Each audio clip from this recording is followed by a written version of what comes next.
Hey guys, तो हम लोग यहाँ पे देख रहे हैं डाबर इंडिया का स्टॉक प्राइस जो ऑलरेडी 5% से ज़्यादा यहाँ पे गिर चुका है इंट्राडे में।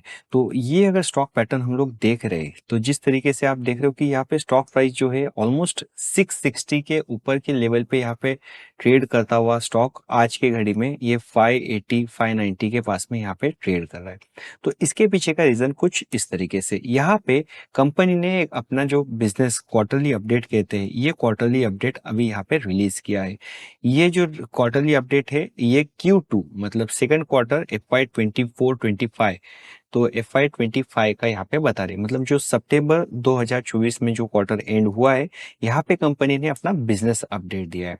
तो ये जो अपडेट दिया है कंपनी ने यहाँ पे दिया है आफ्टर मार्केट आवर्स ऑन 1 अक्टूबर 2024 में, मतलब यहाँ पे 5:37 को यहाँ पे कंपनी ने रिलीज किया। तो ऑब्वियसली वो इन्फॉर्मेशन जो है वो अगले ट्रेडिंग सेशन में यहाँ पे 2 अक्टूबर को छुट्टी थी तो 3 अक्टूबर को उस इन्फॉर्मेशन का यहाँ पे इफेक्ट आता हुआ दिख रहा है। अभी क्या है ये पूरा का पूरा इम्पैक्ट, चलिए हम लोग ये देख लेते हैं।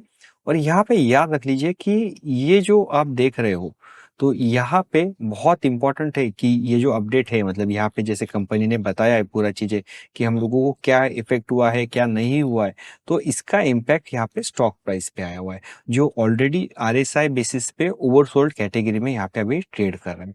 तो अब चलिए मैं आपको बता देता हूँ एकदम सिंपल वे में एग्जैक्टली हुआ क्या है। तो यहाँ पे आप देख रहे हो कि एक तो कंपनी ने कहा है कि रेवेन्यू डिक्लाइन, तो रेवेन्यू डिक्लाइन कंपनी एक्सपेक्ट करती है mid single digit decline in consolidated revenue. मतलब यहाँ पे आपको डिक्लाइन दिख सकता है Q2 के लिए विद एस्टिमेटेड 10% का वॉल्यूम डिक्लाइन, और या तो फिर एक मतलब 10% का वॉल्यूम डिक्लाइन और विच विल बी अप्रोक्सीमेटली 8% का वैल्यू डिक्लाइन। तो वॉल्यूम के अंदर यहाँ पे आप 10% देख सकते हो और इसका जो टॉप लाइन है ये 8% से यहाँ पे कम दिख सकता है इंडियन मार्केट के अंदर। तो यहाँ पे हुआ ये एक कंसोलिडेटेड बेसिस पे रेवेन्यू डिक्लाइन।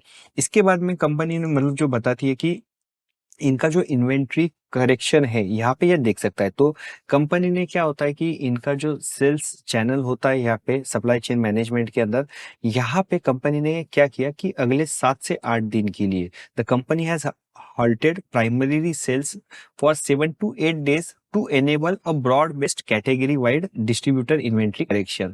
तो यहाँ पे जब चैनल स्टफिंग होती है अचानक से बहुत ज्यादा दे दिया जाता है तो यहाँ पे डिस्ट्रीब्यूटर भी यहाँ पे बोलते हैं कि हम लोगों के पास इन्वेंट्री बहुत ज़्यादा ऑलरेडी हो चुकी है, पहले हम लोगों को उस इन्वेंट्री को जाने दीजिए, मार्केट में सेल होने दीजिए, फिर आप हमको बाकी का दीजिए। तो धीरे धीरे धीरे करके ये चीज़ें बिल्टअप होती जाती है और आखिरी में फिर कंपनी भी खुद की तरफ से एक आती है, कहते हैं कि कोई प्रॉब्लम नहीं है, आप पहले इन्वेंट्री को यहाँ पे कम कीजिए और फिर बाद में करिए। तो यहाँ पे जनरल ट्रेड चैनल के अंदर यहाँ पे कंपनी ने खुद के तरफ से 7 से 8 दिन के लिए यहाँ पे अपना इन्वेंट्री करेक्शन के लिए स्टेप्स लिए हुए, और अल्टीमेटली इसका पूरा जो इम्पैक्ट आएगा क्योंकि आपका टॉप लाइन कम है तो आपका इसका इम्पैक्ट आएगा यहाँ पे प्रॉफिट के अंदर। तो डाबर एंटीसिपेट करता है कि यहाँ पे mid to high teen decline in consolidated operating profit implying 22 to 24% decline in stand alone domestic EBITDA. तो ये बहुत बड़ा नंबर है, 22 से 24% का एबिटा ऑपरेटिंग प्रॉफिट कम होना स्टैंड अलोन बेसिस पे, ये बहुत बड़ी बात है।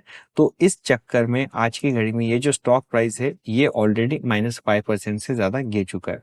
अब बात आती है कि you as a trader, you as an investor, क्या आपने इसे लेना चाहिए? मैं कहूँगा नहीं। यहाँ पे ये देखिए इवन दो कि ये ओवरसोल्ड कैटेगरी के अंदर है तो ये मार्केट की वजह से नहीं है बल्कि कंपनी स्पेसिफिक न्यूज़ की वजह से।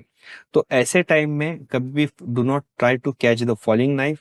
आप बोलोगे कि अरे यार ये तो शायद बहुत बढ़िया स्टॉक है यहाँ पे हम लोग ले सकते हैं, तो बिल्कुल भी नहीं। यहाँ पे जो सेल कर रहे हैं वो लोग इंटेलिजेंट लोग हैं, उनको पता है कि देयर इज अ पॉसिबिलिटी कि ये जो चीज है this is just a first indication कि हो सकता है आगे आने वाले क्वार्टर्स के अंदर, आगे आने वाले पीरियड्स के अंदर वापस से ये सारी चीजें हो सकती है। तो this is like yellow flag if not trade.